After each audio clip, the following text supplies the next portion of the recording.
உன்னதமான ஆண்டவர் இயேசு கிறிஸ்துவின் நாமத்தினாலே அவருக்கும் அன்பின் வாழ்த்துக்கள். தேவன் தாமே ஒவ்வொருவரையும் ஆசீர்வதித்து இன்னும் அதிகமாய் மகிமைப்படுத்துவாராக. இந்த நாளுக்குரிய தியான வசனம் ஏசாயா 56 அதனுடைய 1வது வசனம். என் இரட்சிப்பு வரவும் என் நீதி வெளிப்படவும் சமீபமாய் இருக்கிறது என்று கர்த்தருடைய வார்த்தை சொல்லுவதை நாம் இங்கே வாசிக்கிறோம்.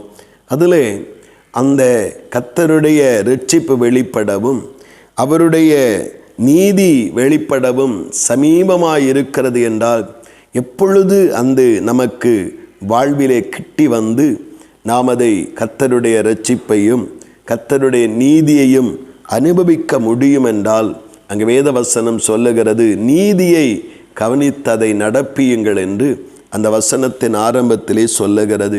நீதி என்ன, செம்மையான வாழ்வு என்ன?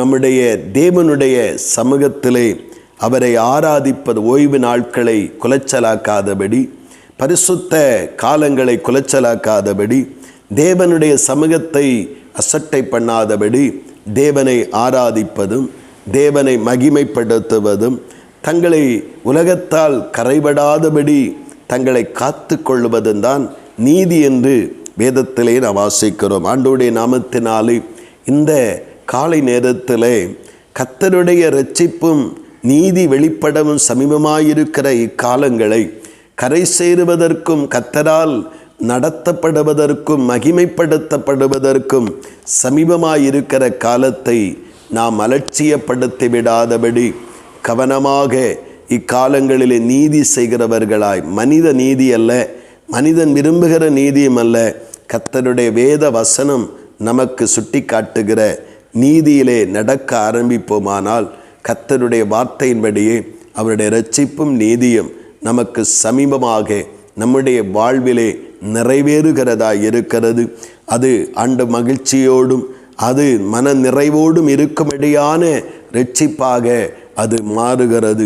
ஆண்டவருடைய சமூகத்திலே நீதியானவைகளை நடத்த நம்முடைய தேவனை பற்றி கொள்ளுவோம். உபவாசங்களையும் ஓய்வு நாட்களையும் நாம் வெறுத்து விடாதபடி, வேறெந்த காரியத்திற்காகவும் சமரசம் பண்ணி கொள்ளாதபடி நீதியானவைகளை நடப்பித்து செம்மையானவைகளை நிறைவேற்றுவோம்.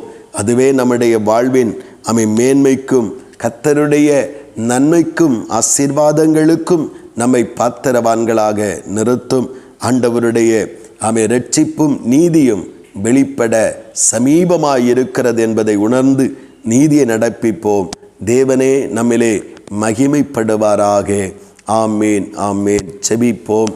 பரலோகத்தை நல்ல ஆண்டவரே, பரிசுத்தமான இந்த நல்ல காலை நேரத்தில் உன்னதமான உங்கள் நாமத்தை நாங்கள் உயர்த்துகிறோம். தகப்பனே, தேவனே, உம்முடைய இரட்சிப்பு வெளிப்படவும் நீதி வெளிப்படவும் சமீபமாயிருக்கிற இக்காலத்திலே நாங்கள் நீதி செய்கிறதை அலட்சியப்படுத்தி விடாதபடி கர்த்தரை தேடுகிறதையும் கர்த்தரை மகிமைப்படுத்துகிறதையும் ஆண்டவருடைய ஆலய பிரகாரங்களிலே ஓய்வு நாட்களை ஆசரிக்கிறதையும் அலட்சியப்படுத்தி விடாதபடிக்கு கர்த்தருடைய நீதி சீக்கிரமாய் எங்களுடைய வாழ்விலே வெளிப்பட, கர்த்தருடைய இரட்சிப்பு சீக்கிரமாய் எங்கள் வாழ்விலே வெளிப்பட நாங்கள் இடைவிடாமல் தேவனை ஆராதிக்கிறவர்களாகவும் இறுதி வரையிலும் கர்த்தருடைய நீதியை பின்பற்றி நிறைவேற்றுகிறவர்களாகவும் நிற்க கர்த்தர் கிருபையை தாங்கப்பா. நீதியை ஆண்டவரே சமீபிக்க பண்ணுகிற ஆண்டவரே, எங்களுடைய நியாயங்கள் பட்ட பகலைப் போல ஆண்டவரை பிரகாசிக்கும்படியாய் செய்கிற தேவனே, அப்படியே மகத்துவமான கிரியைகளையும் கிருபைகளையும் எங்கள் மேல் விளங்க பண்ணும்.